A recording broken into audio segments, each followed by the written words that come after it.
नमस्कार, आप देख रहे हैं नेशनल प्राइम टाइम न्यूज़ और मैं आपके साथ अभय गिरी।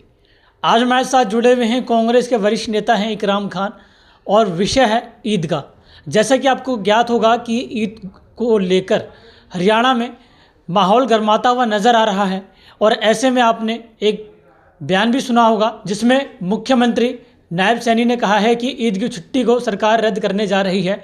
और कहीं ना कहीं जानेंगे इकराम खान से कि ईद की छुट्टी को लेकर जो यह विषय गर्माता हुआ नज़र आ रहा है उसको लेकर क्या कहना है। सर नमस्कार।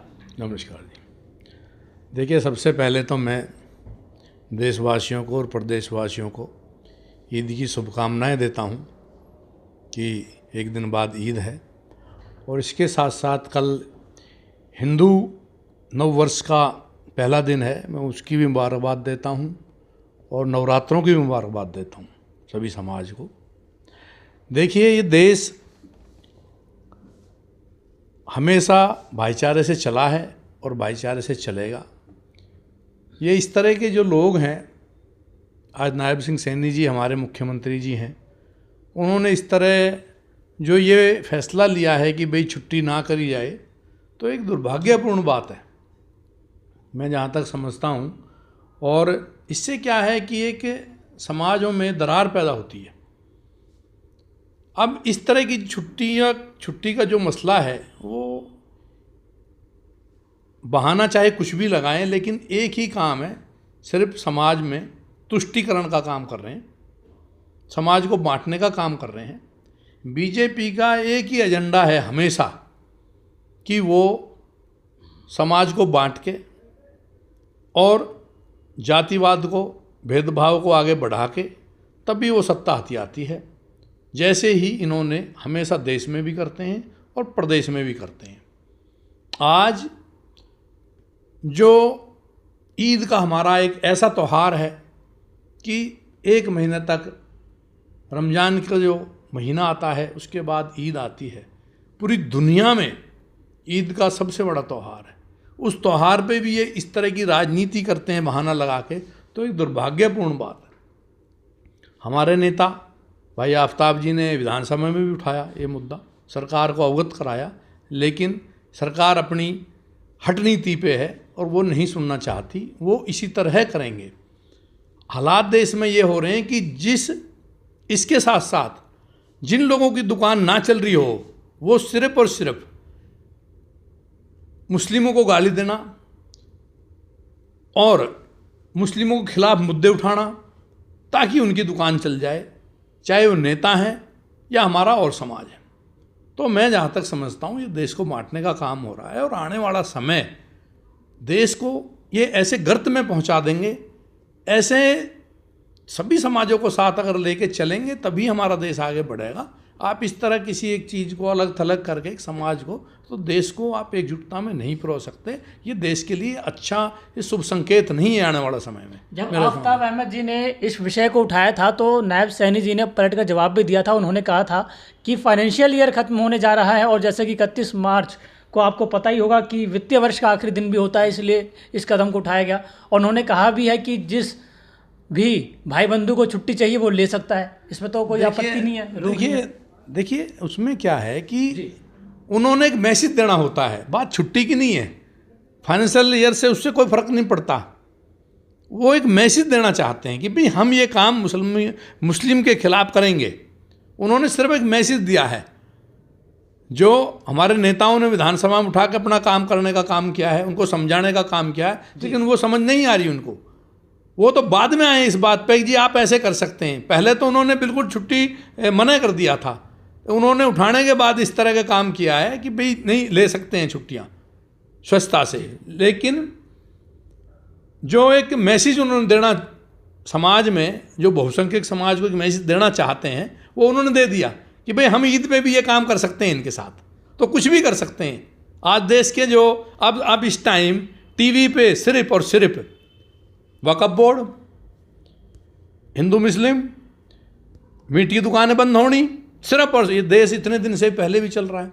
यही इस काम के अलावा पूरे मीडिया में इस काम के अलावा, इस डिबेट के अलावा कुछ नहीं होगा। कोई चैनल उठा के देख लो आप इस टाइम। वक्फ बिल को लेकर जैसे कि आप बात कर रहे हैं, तो इसको लेकर जो गृह मंत्री अमित शाह जी हैं, उनका भी बयान आया है कि हम पीछे हटने को तैयार नहीं है, केंद्र सरकार पीछे हटने को तैयार नहीं है। और अमित शाह ने बोला है कि संसद में इसी सत्र में पेश होगा वक्फ विधेयक। क्या मानते हैं आप? वक्फ जो बिल लेके आ रहे हैं, ये सिर्फ और सिर्फ एक समाज को दबाने का काम कर रहे हैं। वक्फ बोर्ड की जो प्रॉपर्टीज़ है, वो सारी इस तरह की बेशकीमती प्रॉपर्टीज़ हैं, उसको हथियाने का काम कर रहे हैं। उस बिल में एक सबसे बड़ा काम है, उसमें एक ये अमेंडमेंट जो कर रहे हैं, उसमें एक कलेक्टर को ये पावर दे रहे हैं कि आप ये सुनिश्चित करो कि भाई ये प्रॉपर्टी वक्फ बोर्ड की है, कोई और इस पर दावा कर रहा है या सरकार दावा कर रही है, तो वो इतनी पावर उस कलेक्टर को दे देंगे कि कलेक्टर तो सरकार का है, सरकार के हिसाब से चलता है। तो इस तरह की जो अमेंडमेंट ये कर रहे हैं वक्फ बोर्ड में, ये एक बहुत ही घिनौना काम करने जा रहे हैं देश में, और देश को बांटने का काम कर रहे हैं इस बिल को लाने के लिए। और आने वाला समय देश को बांटने का काम कर रहे हैं। आने वाला समय सभी इस देश के लिए, समाज के लिए, अगर इस तरह का काम बीजेपी करती रहेगी, तो मैं जहाँ तक समझता हूँ इतना भेदभाव काम कर देंगे, ये कितनी खाई पैदा कर देंगे, जो भरना समय पे आने पे बड़ा मुश्किल हो जाएगा। तो मेरी तो सरकार से यही अपील है, और सारे हमारे मदनी साहब ने भी अभी परसों काली पट्टी बांध के हम नमाज अदा करेंगे और अपना एक विरोध प्रकट करेंगे कि भाई वक्फ बोर्ड जो है वो मुस्लिम पर्सनल इसके खिलाफ है। मुस्लिम समाज के वक्फ बोर्ड की प्रॉपर्टीज़ को हथियाने का काम ये करने जा रहे हैं, इसके अलावा और कुछ नहीं कर रहे। तो वक्फ बिल को लेकर जिस तरीके से मुद्दा गहराता हुआ जा रहा है, और कहीं ना कहीं बात करें तो वक्फ बिल को लेकर भी चर्चा बहुत तेज़ी से होती हुई नज़र आ रही है। तो ऐसे में मुस्लिम समाज कहीं ना कहीं इसका विरोध करेगा। इकराम खान का कहना है काली पट्टी बांधकर ये लोग विरोध करेंगे। और ऐसे में आइए जानते हैं क्षेत्र के लोगों को क्या संदेश देना चाहते हैं, क्योंकि ईद का त्यौहार आ चुका है। जी, ईद का त्यौहार है, ऐसे में संदेश क्या देना चाहेंगे आप क्षेत्र के लोगों को? देखिए, मैं क्षेत्र के लोगों को और समाज के लोगों को, सभी 36 समाज बिरादरी के लोगों को और देश के लोगों के लिए मैं एक ही मैसेज देना चाहता हूँ।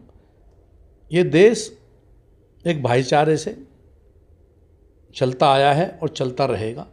सभी समाजों को हमें एक साथ चलना चाहिए, और हमें इसके साथ साथ देश की मजबूती के लिए, राष्ट्र की एकता के लिए, समाज को पॉलिटिकल लोग बांटने का काम कर रहे हैं, लेकिन समाज के लोगों की अपनी एक जिम्मेवारी होती है जो जुड़ के रहना चाहते हैं। पड़ोसियों के साथ अच्छा व्यवहार करना चाहिए, पड़ोसियों के साथ मिल के चलो, प्रदेश में, देश में, अपने शहर में सब भाई मिल के चलें। त्यौहार चाहे कोई भी है, नवरात्रे हैं, अब ईद है, तो मैं इस सारे त्योहारों पे ये संदेश देना चाहता हूँ कि हम मिल के अगर चलेंगे तो हम एक अच्छे राष्ट्र का निर्माण करेंगे, अच्छे देश को हम अपना एक देश एक अच्छा गुलदस्ता बनाएंगे जिसमें सभी तरह के देश में हमारे समाज है, एक लाइक ए फूल, हम हर तरह के फूल इस देश में, इस समाज में हम सबको साथ लेके चलें। और इसके अलावा साथ साथ मैं मुस्लिम समाज को एक ख़ास तौर से संदेश देना चाहता हूँ और रिक्वेस्ट भी करना चाहता हूँ मुस्लिम समाज से। हमारी ड्यूटी बनती है, हमारे समाज की ड्यूटी बनती है कि हमारे बच्चे, सबसे पहले तो आप अपने बच्चों की एजुकेशन पे ध्यान दें, और इसके साथ साथ आप अपने बच्चों की नशे से हिफाजत करें, कि नशे से अपने बच्चों को दूर रखें। इसके अलावा आप कि बच्चों की संगति क्या है, आप अपने बच्चों की अच्छी संगति में बच्चों को भेजें, और संगति के साथ साथ अपना व्यवहार, अपना अखलाक इतने अच्छे रखें कि आप पता लगे कि आप मुस्लिम हो। हम अल्लाह के नबी के मानने वाले हैं, हमारे मोहम्मद साहब की जो हमें जो प्रेरणा दी गई है वो हमारे सबको साथ लेके चलने की दी गई है। हमारी ड्यूटी बनती है कि हम अपने परिवारों को एक ऐसा सबक दें, एक ऐसा हम एजुकेशन दें, एक ऐसा माहौल दें, तो हम ताकि सभी देश के समाजों को साथ लेके चलें। ये मुसलमानों की ड्यूटी बनती है। और आज मुसलमानों को ये देखना चाहिए कि अगर आपके बच्चे किसी उल्टे सीधे काम में लगेंगे, किसी उल्टे सीधे काम को करेंगे, तो आज आपके खिलाफ ऐसा माहौल बनाया हुआ है कि अगर आपका बच्चा ना भी करेगा ना, तो भी आपको अंदर ठोक दिया जाएगा। तो इसलिए आपकी सबसे ज़्यादा ड्यूटी बनती है अपने बच्चों की सुरक्षा करना, एजुकेशन पे ध्यान देना, नशे से दूर रहना, और सभी समाजों को, खासतौर से पड़ोसियों को, समाजों को, सबको साथ लेके चलोगे आप, अपने बच्चों के, अपने परिवारों की सुरक्षा करोगे, तभी आप बच पाओगे यहाँ से आगे। नहीं तो आप नाजायज़ जेलों में ठोके जाओगे, और आने वाले समय में ख़ास तौर से नशे से, जुआ से, इन चीज़ों से अपनी हिफाजत करो, तभी आप आगे बढ़ सकते हो, तभी आपका समाज आगे बढ़ सकता है, तभी आपकी नस्लें आगे बढ़ सकती है। तो बस मैं यही, और दूसरे समाज, सभी समाजों से, ये सबके ही लिए ये बात है। ये बात मुस्लिम समाज पे पुटअप नहीं होती, हमारे सभी समाजों पे पुटअप होती है कि हम सब मिलके साथ चलें, पड़ोसियों से अच्छा व्यवहार रखें, ताकि एक अच्छा माहौल दे सकें, हम अच्छा समाज दे सकें, हम आने वाली नस्लों को, नई जनरेशन को हम अच्छा मैसेज दे सकें, भाईचारे को आगे बढ़ा सकते हैं। पर मैं इस ईद पे, नवरात्रे पे और इस नव वर्ष पे यही मैं हाथ जोड़ कर अपील करना चाहता हूँ सभी समाजों से कि आने वाला समय आपका होगा, इस देश का होगा, लेकिन आप मिलके चलेंगे। और मैं भारतीय जनता पार्टी को एक सलाह देना चाहता हूँ कि आप इतनी लंबी खाई ना खोदें कि आने वाला समय भरने में बहुत समय लगेगा। जय हिंद, जय भारत। इकराम खान जी थे, समाजसेवी हैं और कांग्रेस के वरिष्ठ नेता भी हैं, और ऐसे में कहीं ना कहीं बात करें तो सभी समाज के लोगों को एक साथ लेकर चलने का कार्य भी करते हैं, और ऐसे में सभी समाज के लोगों को इन्होंने आज संदेश देने का कार्य भी किया है। कुछ मुद्दे को लेकर चर्चा हुई, और हरियाणा में जिस तरीके से ईद की छुट्टी को रद्द कर दी गई उसको लेकर चर्चा हुई, वक्फ बिल को लेकर चर्चा हुई, तो इन्होंने अपना बयान भी रखा और आगे भी इसी मुलाकात के साथ जुड़ेंगे और भी तमाम नेताओं से। तब तक के लिए मैं भगरी, नेशनल प्राइम टाइम फैदाबाद, धन्यवाद।